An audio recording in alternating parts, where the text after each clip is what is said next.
Hello my dear student, मैं आपकी teacher Vandana Bharati, class 12th commerce, subject business का chapter 4 विदेशी व्यापार आज हम आपका स्टार्ट करने जा रहे हैं। तो सबसे पहले हम विदेशी व्यापार का अर्थ जान लेते हैं। मीनिंग ऑफ फॉरेन ट्रेड, दो देशों के मध्य या दो से अधिक देशों के मध्य या होने वाले पारस्परिक व्यापार को विदेशी व्यापार कहते हैं, जो थल, जल अथवा वायु मार्ग द्वारा होता है। विदेशी व्यापार या अंतर्राष्ट्रीय व्यापार कहलाता है। जब क्रेता और विक्रेता दो विभिन्न राष्ट्रों के निवासी होते हैं तो उनके मध्य होने वाला व्यापार भी विदेशी व्यापार कहलाता है। उदाहरण के लिए आप समझ सकते हैं कि भारत और बांग्लादेश के बीच होने वाला व्यापार जो है वो विदेशी व्यापार कहलाएगा। तो विदेशी व्यापार की परिभाषा स्टीफेंसन के अनुसार विदेशी व्यापार का अर्थ उस व्यापार से है जो एक देश की सीमाओं के बाहर या पार किया जाता है।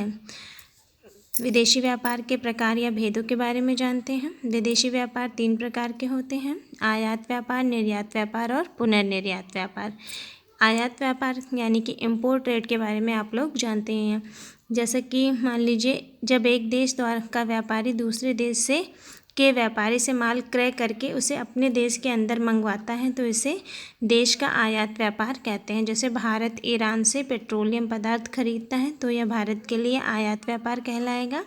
आयात व्यापार भारत के लिए भी आवश्यक है और हर देश के लिए आवश्यक होता है। निर्यात व्यापार पे आते हैं। जब एक देश दूसरे व्यापारी देश से को माल विक्रय करके वस्तुएं दूसरे देश की सीमाओं के बाहर भेजता है तो उसे निर्यात व्यापार कहा जाता है। जैसे भारत और इंग्लैंड के सूती वस्त्र, चाय, जूट आदि वस्तुएं विक्रय करने के कारण भेजता है तो यह भारत के लिए निर्यात व्यापार कहलाता है। पुनर्निर्यात की बात करते हैं, यानी कि इंटरपोर्टेड।